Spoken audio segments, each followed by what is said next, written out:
All right. Well, I'm out and about wandering around out here in the woods. And one of the things from my childhood is that, see, my granddad used to do genealogy, toward his later end of his life or whatever, just kind of like make some extra money, tracing family trees and stuff. So one of the things that I used to have done to me was I would be dragged around to different cemeteries and graveyards and stuff, and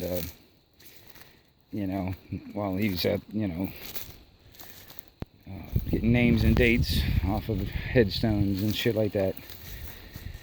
And this is one of the little grave plots. This family here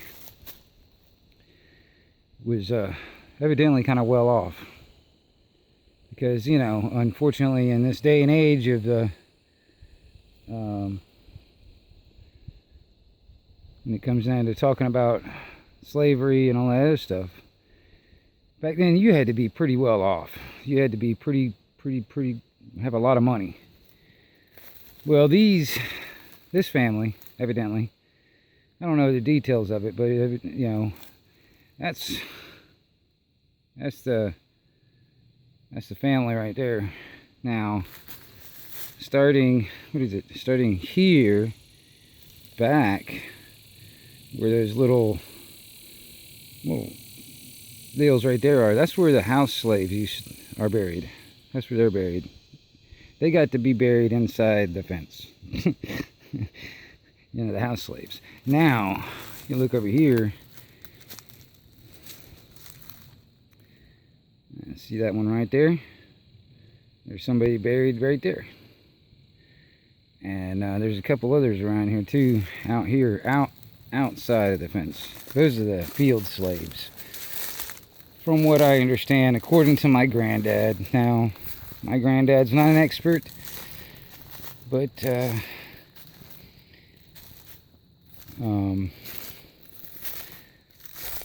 that was kind of like a general practice anyway back then, as far as I know.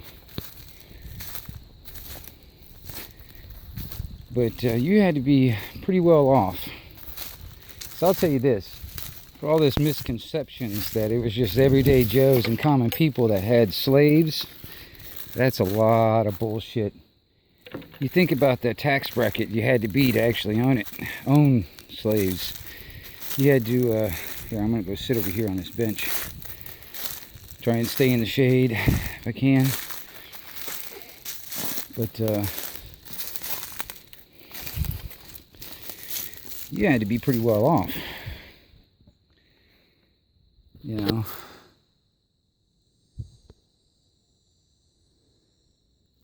think about it. Let's just see here. Let's see here. One. Wait a minute. Now, let me go back up here. Let's see. 1, 2, 3, 4, 5, 6, 7, 8, 9, 10, 11, 12,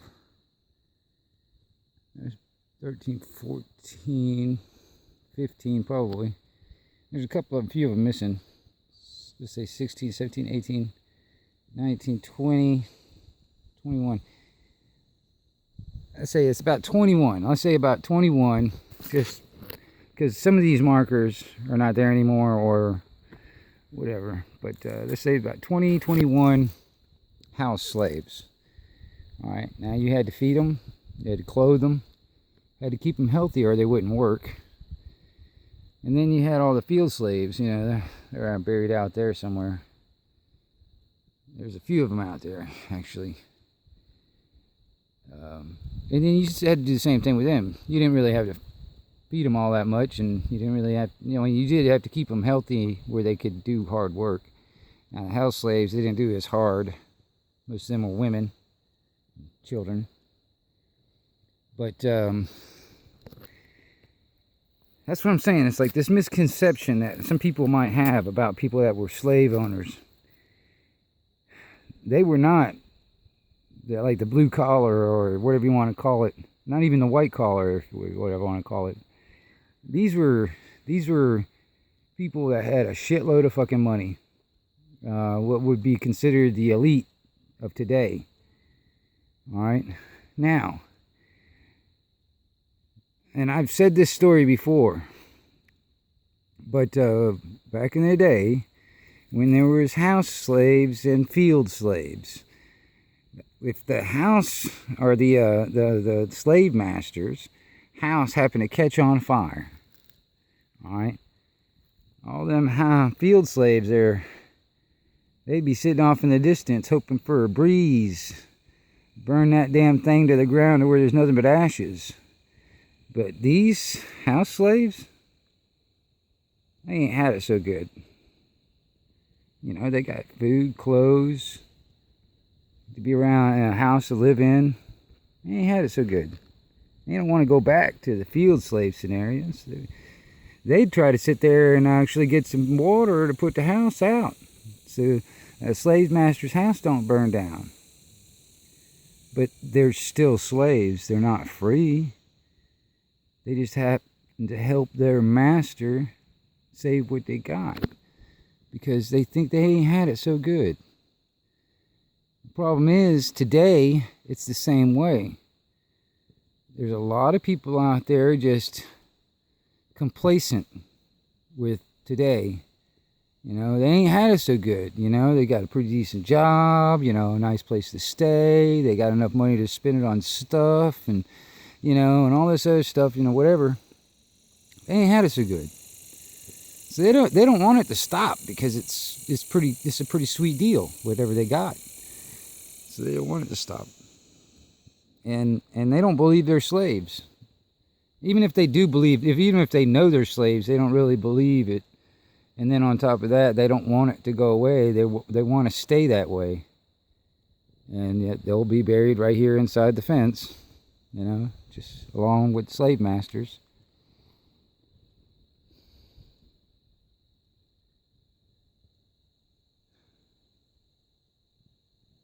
Now those field slaves out there, if they get half a chance, they're going to go. They're going to bolt, get the fuck out of there so they can live their free lives.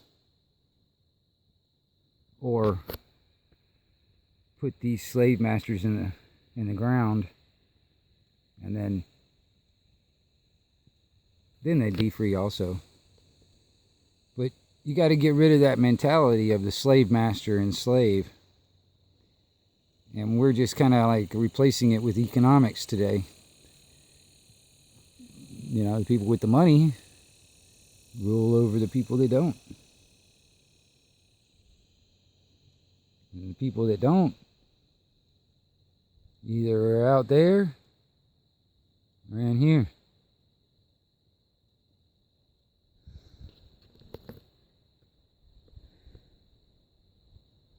I don't know. I like going to different types of graveyards and cemeteries.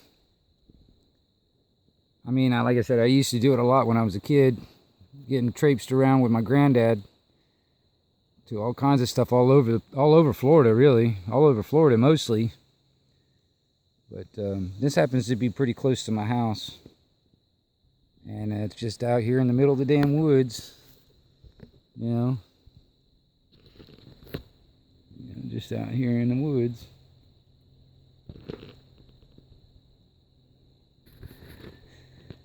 And it's kind of like this piece of land right here where this fence is around it, right here where this damn cemetery is, or this graveyard. It's kind of in limbo as far as I know when it comes down to property. There's people that own property over there. People own property over there. People own property over there. And over there. So it's like on all four sides, there's people that own property.